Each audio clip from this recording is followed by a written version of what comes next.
Páginas recobradas. Donde Pereira se lee en voz alta. Un espacio creado y dirigido por Mauricio Ramírez Gómez.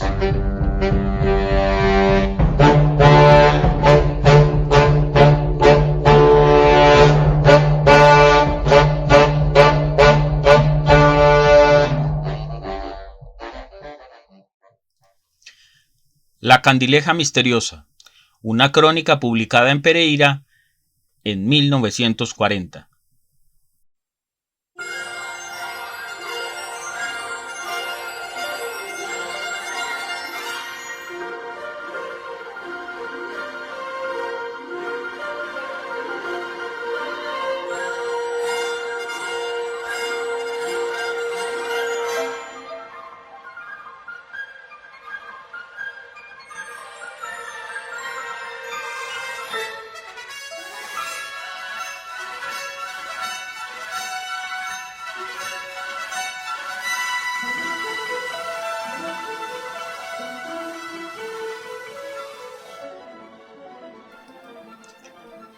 Poco se ha reparado en el rol de la crónica como antecedente de la narrativa en Pereira, especialmente durante la primera mitad del siglo XX.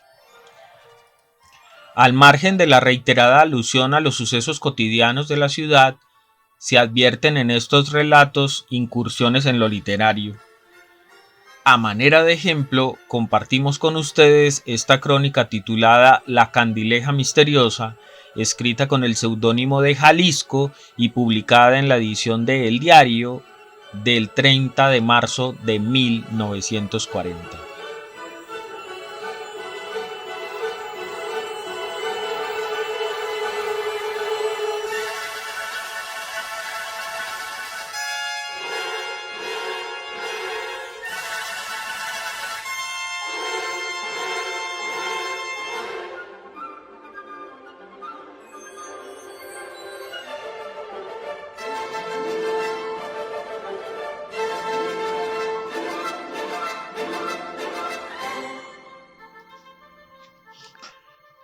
Un fenómeno muy raro se está presentando todas las noches en la cuadra que la Sociedad de Mejoras Públicas está abriendo en los terrenos del Cementerio Viejo entre carreras sexta y séptima.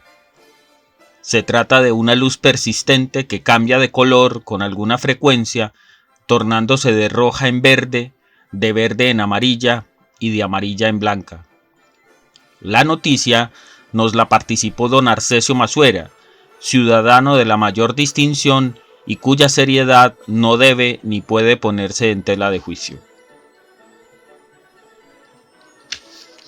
Intrigados por la tal candileja misteriosa, anoche fuimos al lugar indicado en compañía de los caballeros don Pedro José Gaviria, don Antonio Gómez Villegas, don Marco Tulio González y don Ricardo Sánchez, caballeros todos que tuvieron ocasión de constatar con nosotros la veracidad de este singular caso. También podemos citar como testigo al doctor Arturo Valencia Arboleda y a don Rafael Cuartas Gaviria, a quienes nos encontramos cuando pretendíamos tomar un tranvía después de haber estado visitando tumbas para ellos muy queridas en el cementerio de San Camilo. El doctor Valencia Arboleda, presidente de la Sociedad de Mejoras Públicas, nos dijo que la misma noticia se la había dado el señor Braulio Parra, jefe de la cuadrilla de peones que está abriendo la calle, y que el fenómeno se estaba presentando desde el lunes de la semana pasada, lunes santo por más señas. Cuando llegamos al lugar indicado por el señor Parra, el cual coincidía perfectamente con el indicado por don Arcesio Masuera, todos guardábamos respetuoso silencio y un poco de miedo, si hemos de ser francos. Nada se vio en un principio, pero no habían transcurrido 5 minutos cuando Pedro José Gaviria exclamó: «¡Mírenla! ¡Allí está!». Evidentemente, poco más o menos en la mitad de la cuadra que se está abriendo en la acera oriental y un poco entre la maleza que allí han dejado los peones, se ve con toda claridad una luz roja que poco a poco se fue tornando en azul. El pánico se apoderó de casi todos los concurrentes, y el primero en emprender carrera abierta hacia la carrera séptima fue Valencia Arboleda, a quien siguieron Gómez Villegas, Ricardo Sánchez y Rafael Cuartas Gaviria, que solo vinieron a parar en la cantina que hay en la esquina de la carrera séptima con calle 31, por donde se voltea para San Camilo. Pedro José Gaviria y Marco Tulio González, llenos de valor, nos gritaban desde frente a la calle que habíamos abandonado: «Vengan muchachos, que eso no es nada, ya se apagó».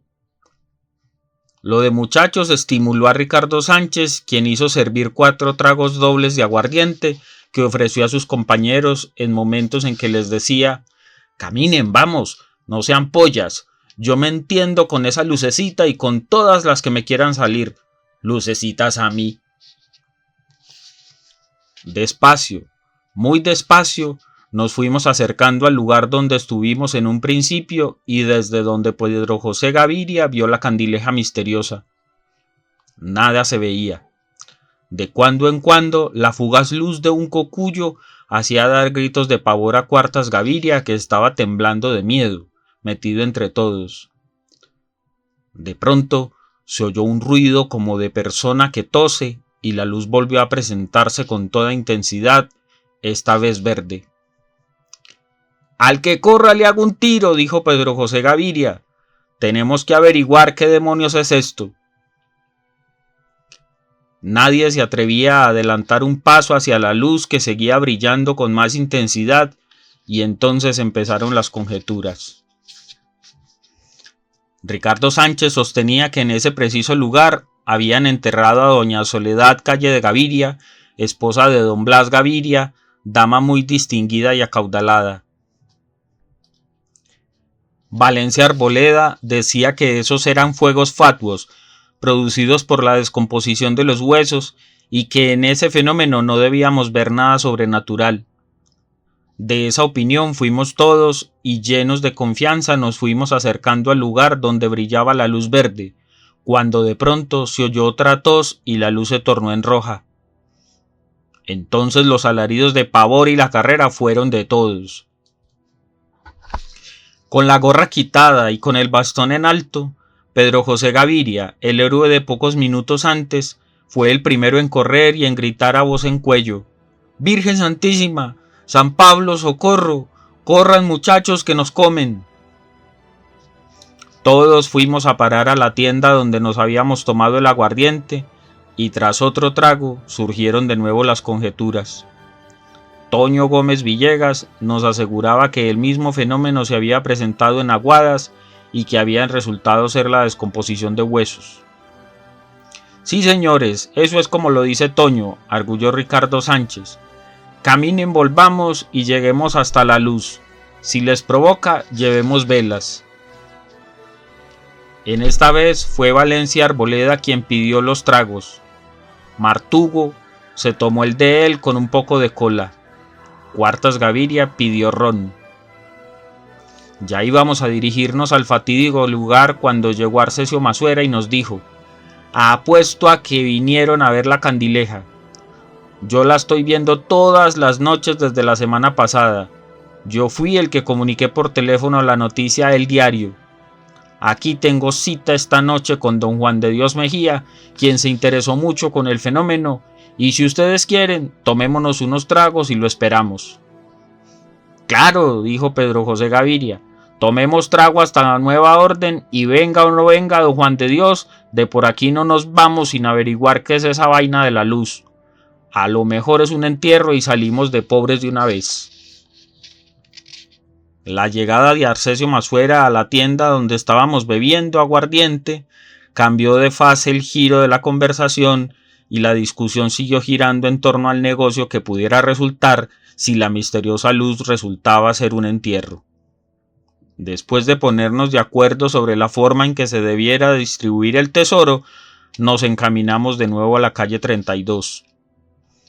Arcesio Masuera, ya familiarizado con el espanto, marchaba a la cabeza y muy cerca le seguía Pedro José Gaviria, a quien se le había abierto la agalla desmesuradamente por aquello del entierro. Ustedes son unos sinvergüenzas, dijo Masuera cuando hubo llegado al lugar desde el cual nos habíamos devuelto varias veces. Ustedes han estado viendo visiones. La luz se presenta más tarde. Evidentemente, en esos momentos no brillaba la misteriosa luz que antes habíamos visto todos de manera tan clara. Todo aquello estaba rodeado de silencio y soledad. Pedro José hurgaba con el bastón en el mismo sitio donde antes la habíamos visto y nada. Así permanecimos más de 10 minutos.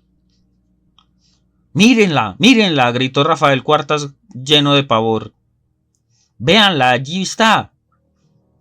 Otra vez la luz se presentó verde como al principio. Arcesio se fue arrimando resueltamente, pero cuando estaba como a 6 metros de distancia, se oyó de nuevo la tos y la luz se tornó en roja. Otra vez gritos y carreras de todos hasta la cantina. Otra vez tragos de aguardiente y otra vez propósito de averiguar el misterio. Valencia Arboleda ya iba copetón y ahora era él quien marchaba a la cabeza con un revólver en la mano, dispuesto a hacerle una detonación al primero que tosiera. Desde que llegamos a la entrada de la calle, la luz estaba brillando con toda intensidad y todos nos paramos a resolver el modo y manera de atrapar el espanto. Las idas y venidas de todos nosotros ya habían llamado la atención de las gentes. Don Julián Londoño, Mario Calat, Lázaro Góez y Emilio Muñoz habían llegado en auto. Nos dijeron que la noticia estaba ya en blanco y rojo y que dentro de poco llegarían muchas personas más atraídas por la curiosidad. También llegó en esos momentos el capitán Mejía Osa con 4 agentes de la policía armados hasta los dientes. Este asunto es muy serio, señores, dijo Valencia Arboleda. No nos atropellemos para obrar. Dejemos que alguien asuma la responsabilidad. Yo propongo que ese alguien sea el capitán Mejía Osa y que la participación que a mí me haya de tocar le corresponda a la Sociedad de Mejoras Públicas. Emilio Muñoz dijo que cedía su parte a la iglesia de Nuestra Señora de la Valvanera y así cada cual iba disponiendo de su parte como mejor le placía. Mejía Osa, en cortas frases, dio las gracias a Valencia Arboleda y prometió desempeñar su encargo de acuerdo con su leal saber y entender. Por el momento ordenó a los policías que calaran la bayoneta y dirigiéndose a la concurrencia dijo: necesito 2 bien machos para que den la vuelta por el cementerio de San Camilo y se estacionen junto a la tapia. ¿Quiénes quieren ir? Nosotros vamos, dijeron a la vez Marco Tulio González y Pedro José Gaviria. Estamos dispuestos a agarrarnos del cuero de la barriga con el que se pare por delante. Muy bien, muchachos, así me gusta, dijo el capitán. Tomen estas pistolas. La luz brillaba en estos momentos con más intensidad. Mejía Osa y Arcesio Masuera se dirigieron a ella resueltamente. Todos los demás nos quedamos en expectativa. Ya iban a llegar al sitio donde la luz brillaba cuando sonó un disparo en el extremo opuesto. La luz se apagó y tanto Mejía Osa como Masuera emprendieron veloz carrera hacia donde nos encontrábamos los demás. Cuartas Gaviria gritaba como un loco y Valencia Arboleda hizo un disparo. Al disparo de Valencia siguió una descarga hecha por Pedro José y por Martugo frente a San Camilo. Claramente se oían los gritos de Pedro J. que decía: «¡Caminen, muchachos, que por aquí salió! ¡Corran!». Mejía Osa, sin perder su autoridad, ordenó a los señores agentes que hicieran una cortada. El resto nos quedamos en expectativa, en plena carrera séptima, siempre mirando hacia el lugar donde antes había brillado la luz. El capitán Mejía Osa sacó el sable y esta vez, solo, se dirigió hacia la carrera sexta, atravesando la zona de peligro en dirección al cementerio donde debían estar González y Gaviria. Todos seguíamos la marcha de los acontecimientos, conteniendo la respiración y aventando pupila para todos los lados. La silueta del capitán se perdía en la oscuridad de la noche, cuando de pronto una sonora carcajada se oyó en un matorral cercano frente al sitio donde había brillado la luz y tras de la carcajada se vio que se sacudía en el aire un trapo rojo más grande que una sábana. Emilio Muñoz y Rafael Cuartas emprendieron veloz carrera con el sombrero en la mano. Mejía Osa, con valor inusitado, hizo 2 disparos a la sombra blanca que solo se vio en el aire unos pocos segundos. Todos nos acercábamos unos a otros llenos de miedo, sin atrevernos a movernos de donde estábamos. Mejía Osa regresó resueltamente hacia el lugar donde se sacudió la sábana y en ese mismo momento en que llegó, hizo otro disparo. Una nueva carcajada se oyó y la luz roja se presentó allí mismo entre los matorrales. El grito de esta vez fue unánime y unánime la carrera hacia la tienda de la esquina. A Pablo Mejía se le cayó el kepis y Julián Londoño dejó abandonado el auto. La tienda no podía contener más gente. Muchas mujeres habían llegado y de nuevo empezaron los comentarios. No puede ser, decía Valencia Arboleda, que nos vamos a quedar sin averiguar qué es esta vaina. Mucha vergüenza nos debe dar si regresamos al centro sin aclarar el misterio. ¿Quién quiere acompañarme a mí solo? ¿Dónde está Rafael Cuartas? A ese ni lo busquen, dijo Ricardo Sánchez. Ese ya va llegando al lago con Emilio Muñoz y a mí no me vaya a convidar porque vea cómo estoy. El pobre Ricardo Sánchez tenía los calzones mojados hasta la rodilla.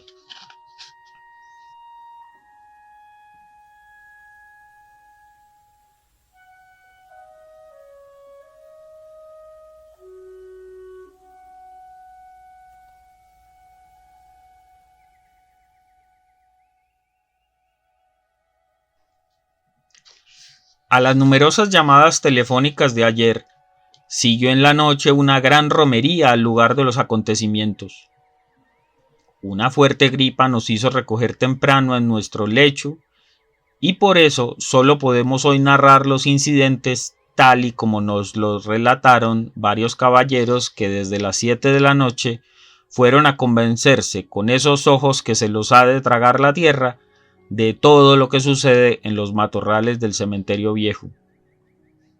Don Antonio Gómez Villegas, viejo amigo de esta casa, llegó jadeante a las oficinas del diario en compañía de don Ricardo Naranjo y nos dijeron poco más o menos lo siguiente. Desde cerca a las 8 de esta noche nos fuimos para el cementerio viejo, atraídos por la curiosidad que han despertado las publicaciones del diario relacionadas con la candileja misteriosa. Para no llamar la atención y para podernos sustraer a las miradas de las gentes que solo concurren a esos sitios a zurcir chistes y a sostener que vieron lo que no vieron y oyeron lo que no oyeron, nos fuimos por la carrera sexta hasta situarnos al frente del cementerio de San Camilo, precisamente en el sitio a donde ha de desembocar la nueva calle que la Sociedad de Mejoras Públicas está abriendo. Desde lejos pudimos observar una abigarrada muchedumbre estacionada en la carrera séptima. De cuando en cuando veíamos rastrillar fósforos y oíamos gritos y risotadas. Luz no veíamos por ninguna parte. Estábamos muy descuidados y desprevenidos, observando con la mayor atención el sitio donde decían que se veía la luz, cuando de pronto sentimos unos pasos a nuestras espaldas y una gruesa voz que decía: «¡Por Cristo y por la Madonna, Sacramento!». Era el doctor Higinio Mercury, que llegaba solo con su bastón en ristre, deseoso de averiguar el misterio. El simpático galeno de la calle 18 nos dio explicaciones científicas sobre fenómenos similares al que se estaba presentando en Pereira. Afirma el paisano de Mussolini que en tiempos de intenso verano, cuando llega el frío de la noche, en los lugares donde ha habido un cementerio, con la más mínima remoción de tierra que se haga, se descomponen los gases encerrados en los sepulcros viejos y al salir y ponerse en contacto con el aire frío de la noche, entran en descomposición y estallan produciendo luces de distintos colores y tamaños. Ese mismo fenómeno lo presenció él en el Afganistán, en un viejo cementerio, última morada durante muchos años de numerosos afganistanenses. Todavía está haciendo mucho calor, continuó el galeno. Esperen ustedes siquiera hasta la medianoche y verán luces por montones a todo lo ancho y largo de la calle que están abriendo. Todo eso que está pasando no tiene nada de particular y muchísimo menos de sobrenatural. El diario nos está descrestando. Buenas noches, míos caros amigos. No habían transcurrido 5 minutos desde el momento en que de nosotros se despidió el médico, continúa don Antonio, cuando mi amigo Ricardo Naranjo, echándome fuertemente mano de un brazo, me dijo: «Fíjese en aquel rincón al lado occidental de donde estamos. ¿No ve usted cómo se mueve algo dentro de unas ramas?». Evidentemente, en el rincón del cementerio viejo, en la parte occidental, en el mismo lugar donde existió el cementerio de los suicidas, se notaba un gran espacio cubierto de cierta carajadita muy miedosa, como si allí nada más estuviera alumbrando la luna. También se notaba con toda claridad que algo se movía en el ramaje. Don Ricardo estaba empeñado en que nos acercáramos al sitio resplandeciente, pero a mí, francamente, me dio mucho miedo y no quise acompañarlo. Don Ricardo, resueltamente, se encaminó hacia el fúnebre resplandor y entonces entró para mí un periodo de gran desasosiego. No sabía si seguir a mi valiente compañero, si quedarme allí esperando, o si sería más prudente coger las de Villadiego y refugiarme en la cantina que se ha convertido en lugar preferido para los que anoche a noche van a visitar el espanto de la Candileja misteriosa. Afortunadamente, el halo luminoso del matorral se extinguió por completo y don Ricardo regresó enseguida. Resueltos a retirarnos de aquel incómodo lugar estábamos, dice don Antonio, cuando oímos gritos y sentimos carreras dentro del cementerio viejo. Con toda claridad vimos brillar una luz roja en el mismo sitio que ha localizado el diario en sus narraciones y vimos también que la gente corría despavorida, lanzando exclamaciones de espanto. La luz roja parecía encaminarse hacia donde nos encontrábamos nosotros y eso nos pareció un poco fuerte. No tuvimos más remedio que emperrarnos a correr y en pocos segundos nos encontramos en la cantina de la esquina de la carrera séptima con calle 31, donde no había menos de 20 personas comentando la vaina esa de la Candileja que ya tiene intrigado a medio Pereira. Muchas mujeres de esa de dudosa ortografía que habitan los barrios non santos de la ciudad estaban allí atraídas por la curiosidad. Una de ellas, alta, delgada y muy graciosa, digna de ser morena y sevillana, decía que ella esperaría allí hasta que amaneciera si era preciso, pero que no se iría de allí sin llevar una noticia completa a su familia. Sabía que tarde de la noche vendría don Juan de Dios Mejía y que ese señor aclaraba las cosas. Nosotros no sabemos más de lo que haya ocurrido anoche en el cementerio viejo, acaba don Antonio Gómez Villegas, porque como a eso de las 11 abandonamos aquel sitio donde mucha gente se quedó esperando el desarrollo de los acontecimientos. A altas horas de la noche llegó don Juan de Dios Mejía a la cantina donde todavía se encontraban varios curiosos, entre ellos la mujer alta y morena, la única que dio muestras de verdadero valor, cuando don Juan de Dios solicitó los servicios de una persona que fuera a inspeccionar el campo y volviera a avisar, tan pronto como viera que la luz brillaba.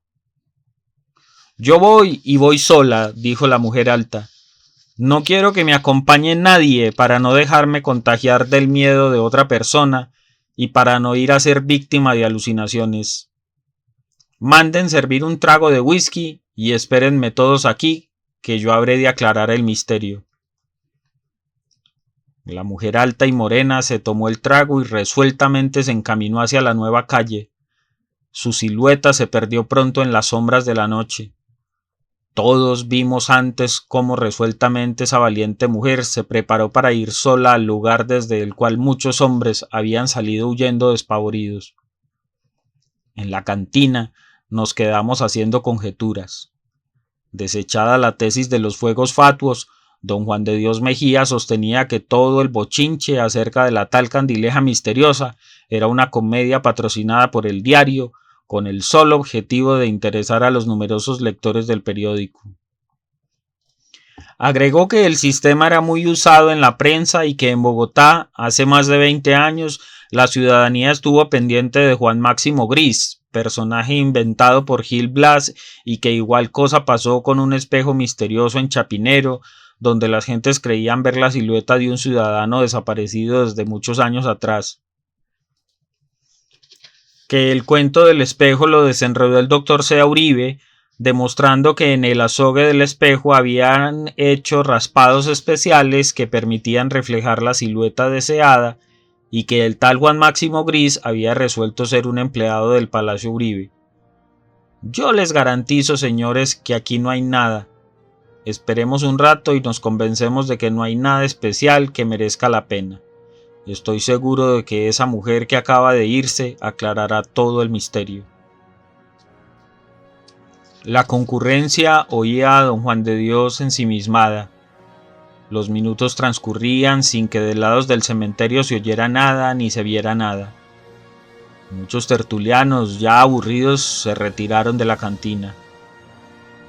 De los que nos quedamos, cada cual iba contando cuentos de asustos muy miedosos, y ya nadie intentó moverse de aquel lugar donde empezaba a respirarse ambiente de cadaverina.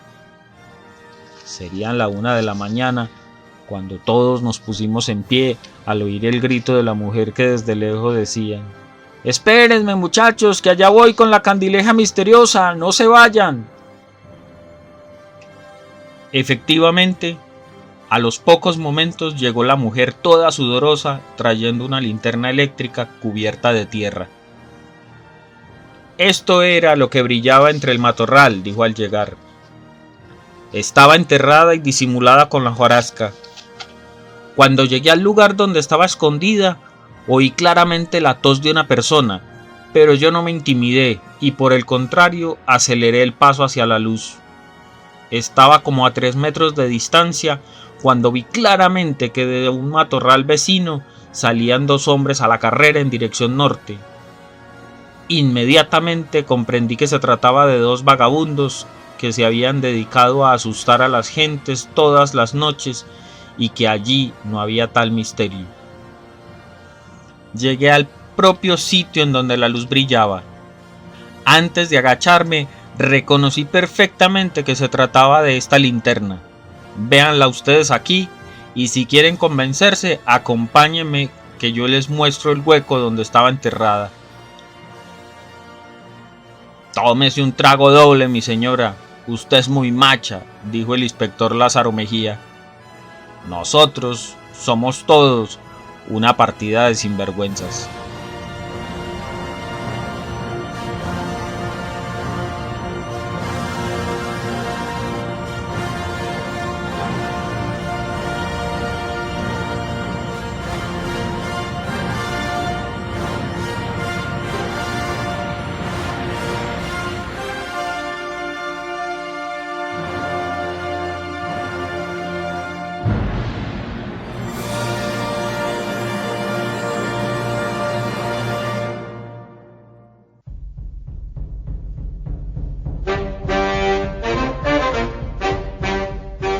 Páginas recobradas.